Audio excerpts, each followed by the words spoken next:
Assalamualaikum warahmatullahi wabarakatuh. Bismillahirrahmanirrahim. Rabbi shrah li sadri wa yassir li amri wahlul 'uqdatam min lisani yafqahu qawli amma ba'du. Sebelumnya kami mengucapkan banyak terima kasih kepada Bu Kirana Nur Liniasari selaku dosen pengampu mata kuliah Islam Budaya Jawa kali ini. Dan juga kepada teman-temanku yang telah meluangkan waktunya untuk menonton video kami ini. Kami dari kelompok 1 yang beranggotakan Anjahar Bayaki, Rizka Hanafia Agustin, Lina Dewi Rahmawati, Anjahratul Kolbi Lintang Hayunegari, dan Ananda Firgoansyah yang akan menjelaskan tentang budaya Indonesia, yaitu wayang. Pengertian wayang. Wayang adalah salah satu dari berbagai warisan kebudayaan masa lampau Indonesia.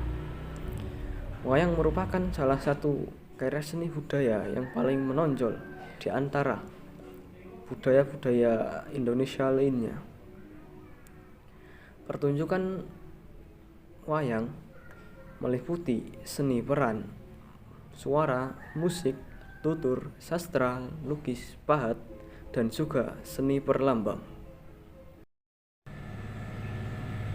Menurut bahasa, wayang adalah sebuah kata bahasa Jawa yang berarti bayang atau bayang-bayang, dari akar kata yang dengan mendapatkan awalan wa menjadi kata wayang. Kata dalam bahasa Jawa mempunyai akar kata yang dengan variasi vokalnya antara lain layang dan doyong, yang berarti selalu bergerak atau tidak tetap. Samar-samar yang berarti bayangan. Selanjutnya menurut ahli. Menurut Kamus Besar Bahasa Indonesia, wayang berarti sesuatu yang dimainkan seorang dalang. Sesuatu ini berupa gambar buatan dari kulit binatang yang melambangkan watak-watak manusia. Wayang kulit. Wayang kulit adalah wayang yang terbuat dari kulit binatang seperti sapi ataupun kerbau. Nama lain dari wayang kulit adalah wayang purwa. Purwa berasal dari bahasa Sanskerta, purwa yang berarti bagian dari buku Mahabharata. Wayang beber merupakan jenis wayang tertua di Indonesia dan diperkirakan telah ada sejak 1223 Masehi atau saat zaman Kerajaan Jenggala. Nama wayang beber diambil dari cara memainkannya, yaitu dengan melukis adegan di kain yang dapat digulung dan dibuka atau dibeber. Saat adegan-adegan di wayang beber berlangsung akan diiringi oleh gamelan. 3. Wayang kerucil. Wayang kerucil memiliki nama lain wayang klitik. Dikarenakan ukurannya yang lebih kecil daripada wayang purwa, wayang kerucil biasa menceritakan pada zaman Majapahit atau Menak. Merupakan wayang khas Kabupaten Blora, Jawa Tengah. Selain dari segi bentuknya yang berukuran kecil, wayang kerucil memiliki perbedaan dengan wayang jenis lainnya dalam aspek bahan. Wayang kerucil terbuat dari kombinasi kayu dan kulit sapi. 4. Wayang gedhog. Wayang gedhog memiliki bentuk seperti wayang kulit, tetapi terbuat dari kayu. Nama gedhog memiliki arti kandang kuda. Disebut wayang gedhog karena banyak tokoh yang memiliki nama dengan kata kuda cerita jenis wayang ini. Contoh Panji Kudaweneng Pati. Wayang gedhog biasa menceritakan kisah di zaman Kediri dan Jenggala. Wayang golek. Wayang golek merupakan wayang yang terbuat dari kayu yang dikombinasikan dengan kain untuk pakaiannya. Wayang golek diperkirakan telah ada sejak abad 17, serta merupakan pengembangan wayang kulit.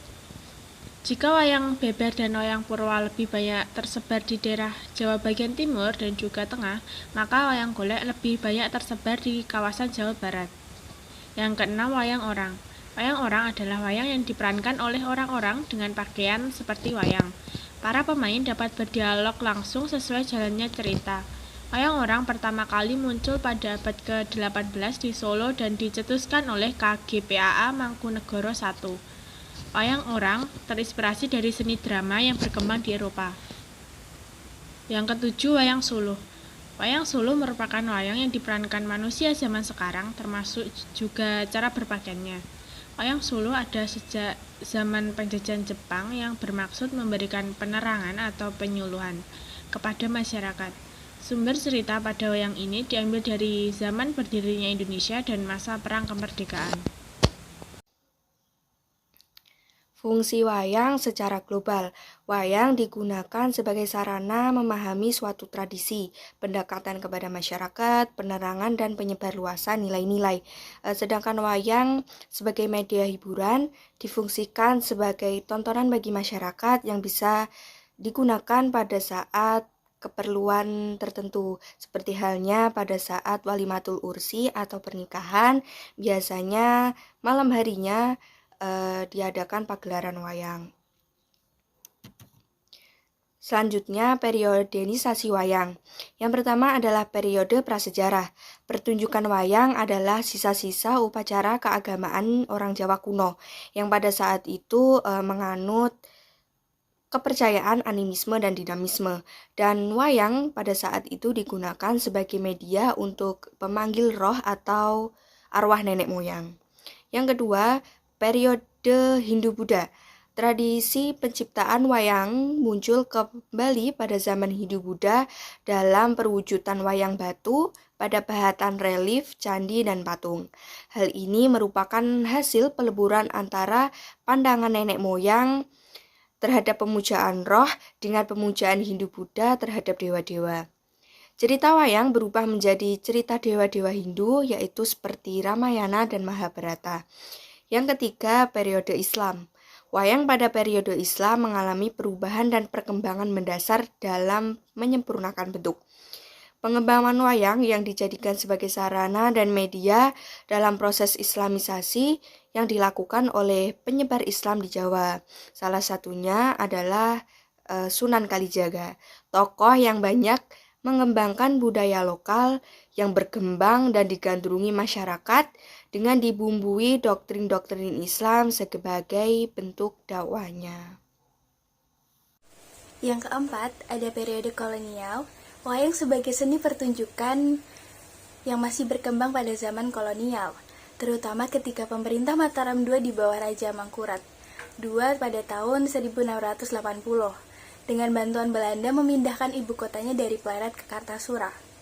Pada zaman ini dipertunjukkan wayang kulit telah menggunakan iringan gamelan dan tembang yang dibawakan oleh sinden dan niaga. Namun, pertunjukan wayang pada saat itu tidak berfungsi untuk upacara keagamaan, akan tetapi telah menjadi bentuk kesenian klasik tradisional dan hanya sebagian kecil masyarakat yang sesekali masih menggelarkan untuk upacara agama. Dan yang terakhir ada periode pasca kemerdekaan. Pada periode ini, dipertunjukkan wayang merupakan suatu bentuk kesenian, bukan lagi sebagai suatu acara keagamaan ataupun ritual. Dalam hal ini, wayang juga menjadi seni teater total dari sebuah dalang, ketika ia mengisahkan sebuah lakon. Wayang memiliki fungsi yang tidak hanya sebagai hiburan, tapi juga sebagai sarana pendidikan komunikasi massa, pendidikan kesenian, pendidikan sastra, filsafat, dan agama. Pada periode ini, salah satu jenis wayang yang muncul adalah wayang suluh Pancasila, yang diciptakan pada tahun 1947 di Madiun. Wayang ini menceritakan tentang kondisi politik yang terjadi pada saat pasca kemerdekaan tersebut. Terima kasih, sekian presentasi dari kelompok kami. Bila ada salah katanya, mohon dimaafkan. Bila ada kelebihnya, itu dari Allah Subhanahu wa Ta'ala. Billahi taufiq wal hidayah. Wassalamualaikum warahmatullahi wabarakatuh.